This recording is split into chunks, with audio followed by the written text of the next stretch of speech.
Don't think I went this way last time. Yeah, this drop off is crazy gnarly. Oh, jeez.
So, about a year ago, a little over a year ago, I had probably the worst motorcycle accident I've ever had. I wrecked my KLR 650 up in Colorado, coming down off of Imaging Pass into Ouray. And sort of what happened was I was going down something real steep, dropped off something too far, something too steep for what my bike could handle. My skid plate hit a rock, and I sort of went up onto my front wheel and toppled over the windshield, fell head first into some rocks, and then the bike promptly flipped over the front and landed on top of me. So in that accident, I dislocated my shoulder, and I also tore the AC muscle in my shoulder as well, which is like a little muscle that goes over your collarbone. And I've got a big lump there. I tore it pretty bad. It wasn't completely severed, but it was pretty bad. I was trapped in a town called Telluride. Somebody with a Jeep drove me down. Actually, it was a Toyota. Drove me down off the mountain into Telluride because there was a hospital there. And I got checked out. I thought my collarbone was broken, but it was in fact not broken. So, yeah, I ended up being stuck in that town for a couple days until my mom could come pick me up. And I'll tell you guys, it's nothing more demoralizing. Going out on an adventure on your motorcycle and then having your mom have to come get you. That sounds like, oh, did your mom come get you home? You know what I mean? Like it's wasn't a fun experience. And that crash left me with a lot of fear. Let's see. I'm gonna get back on the bike. I've rode my CRF 300L out here, and that motorcycle is actually somewhat a result of this accident. I was used to riding a much larger motorcycle. I was very confident on my KLR, and I loved that motorcycle. But after that accident, it started scaring me. I don't know, it became terrifying to ride that bike. So yeah, I did downsize, but yeah, so I guess sort of what happened was, let's get out of here real quick.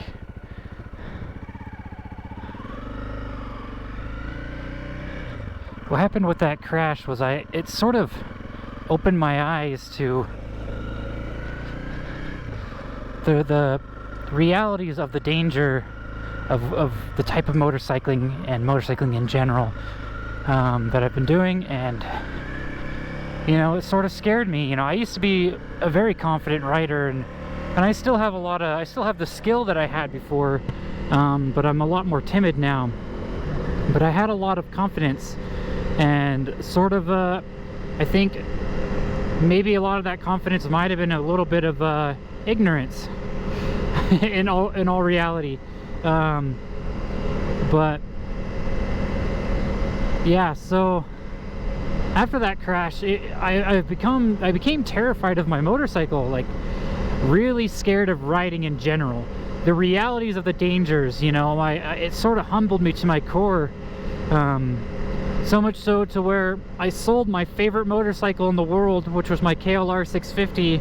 And first I bought a DRZ, but that didn't work out. But now I have a CRF. I definitely bought the most friendly dual sport that still could do the things I needed it to do, which is go on highway and also be able to ride single track, which is a plus of a small dual sport. But yeah, so sort of that's what I want to talk about in this video, is the nature of post-crash fear or trauma, or, you know, anxiety, whatever word you want to use for it.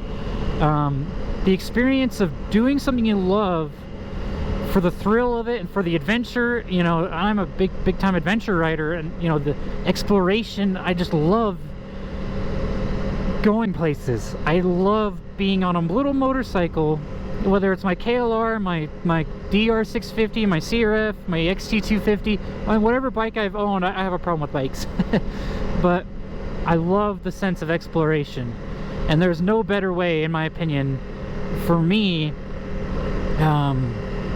to see the world and explore and try to get out there than on a motorcycle. And then all of a sudden I hurt myself. I'm out in Colorado, I'm in a different state, I'm far from home, and I wrecked myself, or lack of better words. And all of a sudden it's all too much. And I want to let you guys know that I have no intentions of quitting. That's not the kind of person I am. But I do want to be completely transparent. I have thought about it after this accident, and you know, a little while later, my life has been pretty complicated lately, so riding hasn't been my priority. It has been my mental priority, but I haven't been able to focus on it, or at least do it as much as I would have liked. So you know, I went on a trip, you know, a few months later after I healed. I would say 6 months later. I'm still not fully healed, by the way. It still hurts sometimes. My shoulder in general is pretty weak these days. So I just have to be careful with it. But yeah, so I went on a trip about 6 months later, and my KLR broke down. Started leaking oil out of one of the valve seal or valve cover bolt things, you know, little rubber seal. It was leaking like crazy. It was like dumping out of that thing. I had, my boot was covered in oil. I have a video on the channel about it. But yeah, so that trip also contributed. That was my first attempt since the accident to get out and sort of try to do another long distance trip, you know, something more than just an overnighter. And it ended that way. I stayed one night. I got to where I was trying to go. I think I rode 200 miles. I think I had to ride, you know, another 200 miles to get home on a bike that is very quickly dumping oil. It was a scary situation, but I got to my camp, and I went home and found a hardware store and bought some gasket maker and sealed it up, and luckily that worked. But yeah, so that sort of left a sour taste in my mouth, and you know, kind of added to the fear. You know, now it's not just me getting hurt, it's the bike breaking down. And yeah, so there was, well, in all honesty, it's been an extremely depression filled year for me in general. I think this has been probably the lowest I've ever been emotionally. And so, you know, during that really dark period, I thought about selling my bike and just quitting, hanging up the helmet and just being done. To me, it wasn't worth the risk anymore. Luckily I didn't make that choice, but I almost did. And luckily, I'm gonna do a big shout out here to a fellow YouTuber who makes similar type of content. A very awesome guy named Joe of the channel JRDPU. I believe that's how you say it. There's a dog on there. Anyways, I believe that's how you say his name. Yeah, his videos over this winter, he's been uploading a lot this winter about his travels across the western states. And, you know, they were very pivotal, whatever. They were very important to me during that period of, you know, contemplation and feeling like I was going to give up. You know, watching his videos reminded me the beauty of adventure and how much I loved doing it. This truck's going really slow over these potholes, which I can't blame him. But yeah, so like watching him, especially the Utah, when he did the Utah BDR recently, that was a big motivator. I was like, it just brought back a lot of fond memories of when I did the Utah BDR. And so thank you, Joe, for keeping my spirits alive during a very dark period, stopping me, being a contributing factor to stopping me from quitting motorcycling. You know, I did something pretty drastic. I don't know if it's just as drastic as quitting motorcycling, but I sold my KLR, tried a DRZ, and I just bought one that had more maintenance than I was willing to deal with. At a time where my desire to stay with motorcycling was already frail. I needed something easy, I needed something reliable, fun, and that could do everything I needed to do. And little CRF 300 was the proper candidate. I know buying my Honda was kind of a financially dumb thing to do, but I needed to do it, I think. And so now, oh, it's been a rough winter. We're still in winter. Weather-wise, it's actually been quite nice. It's hard to believe that it's winter right now. It is so nice today. It's probably approaching the 50s right now, Fahrenheit. But yeah, so spring's coming soon. I'm thinking we're gonna get an early spring this year. I mean, it already feels like spring. I don't know what else to say. I know we'll still have snowstorms. I think there's supposed to be one this weekend, but so my hope is good there. But yeah, spirits are getting higher. Things are changing. I'm you know, just going through a really transformative period in my life, and those are usually very painful. And you know, a lot of things had to go. I'm quitting my job today, actually.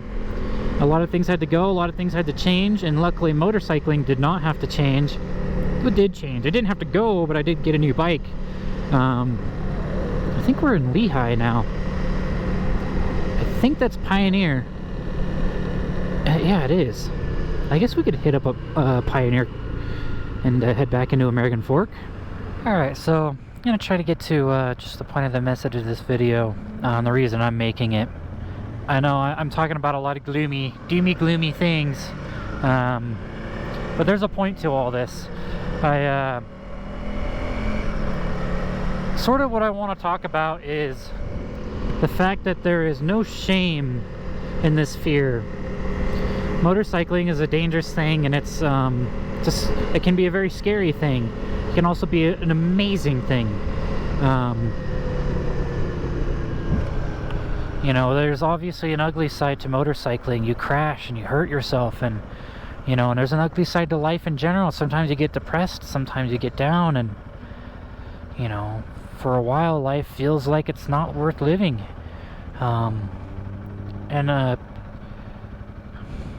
Sort of what I want to say about that is it doesn't last. I need to hear somebody say this to me, and I'm saying it to myself, and it's getting me all choked up. It doesn't last. A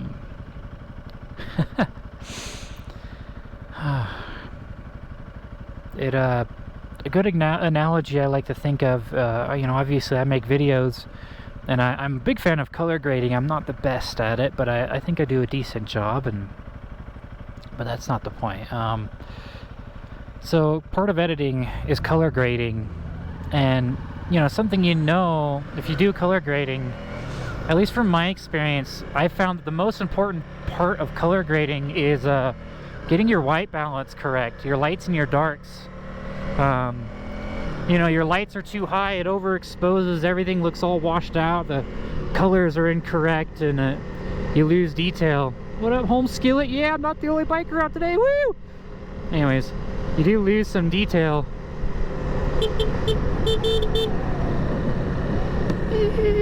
That's my friend Jake. I'll call him in a minute. I used to work there.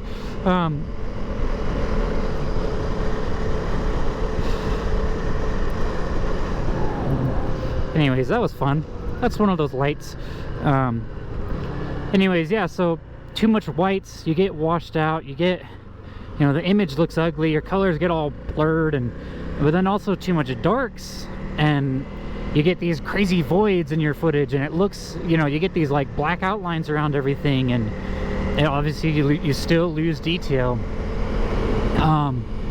But the important thing I'm trying to get to is you need both, you know, and when you have both and when they're balanced, it's beautiful.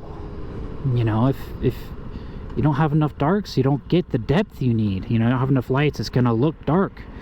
And that's just sort of an analogy I like to think of for this, you know, mental health and just life in general, and even motorcycling. There's the lights and darks, and you know, when you've got a good balance, and you know, you figure out your lights and darks, and then you could put in the colors, and it looks beautiful. And so I guess that's part of the message, is there's no shame in it. There's no shame in feeling depressed and feeling bummed out, or like your life is gonna end, and there's no shame in all that.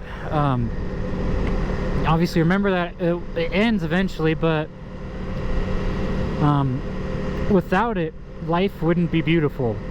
Without the darks, the lights would blend in with the grays, and then life would just be gray. So don't be afraid of it. Don't be scared of the dark times, the depression, the fear. You know, I commented once, and I still need to remember this for myself. This is adventure motorcycling. You know, it's a subclass of motorcycling, but I think motorcycling in general, the idea of it is to have adventure, thrill to some extent, the face of fear, and you know, to rise above it and take control of the machine and of your mind, and to fall in love with experiencing the world from such a grounding perspective. But yeah, so without fear, there's no such thing as adventure. You know, why would you go out, travel the world, and see things and experience adventure if you weren't afraid of it? If there was nothing to push past, there would be no point. So yeah, don't be afraid of the dark times. Don't be afraid of depression. Know that it eventually ends, so don't give up. And also, don't be ashamed of yourself. But I want to thank my viewers for supporting my channel. This channel has been a beautiful thing in my life as well, and I've absolutely loved making this content. I'm making something a little different today, and kind of stretching my legs, pushing my boundaries. This is a pretty scary thing to talk about, and it's just scary to get personal. I have done almost no personal talk on the channel, and I want to change that. It's a scary thing though, so I do want to tread lightly. I am very prone to oversharing, so I gotta hold my tongue for certain things. But yeah, I want to thank you guys for joining me on this video. This has been a really fun ride. I've needed this ride. I've needed this weather. I just came outside today. I was gonna do this video regardless of the weather, but came outside today and I just felt so blessed to have this weather, and I just really feel like the Lord's looking out for me. You know, He knows I had something positive to say today, and He provided the means, and I'm very grateful. I used to come here a lot when I was a kid. It's all torn up now, but just in those trees there used to be a bunch of jumps that I used to take my BMX bike off of. Yeah, this park is, they tore it all up and built frisbee golf courses, which is unfortunate, but, well, it's good for the frisbee golfers, but for BMX bikers it was a little sad. But yeah, I'm gonna end the meaningful section of this video. I might just end the video here outright, but I'm gonna keep writing and filming and talking, and whatever. If anything interesting happens, I'll put it in the video. But this is probably it for this video. I appreciate you guys for watching, and see you guys in the next one. I have an adventure. I think it's probably actually uploaded already, but I am planning more trips, so there's definitely videos to be had in the near future. So yeah, thanks for being with me, and I'll catch you guys in the next one. Sorry. A little awkward. This is a little strange. I'm not used to vlogging inside a city like this. I'm used to being out in the natures, but anyways, yeah, I'll catch you guys in the next one. So have a good one.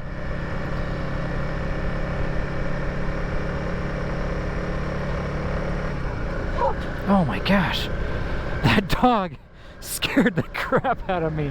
Oh, there's a dog in that guy's truck. Oh. That's silly.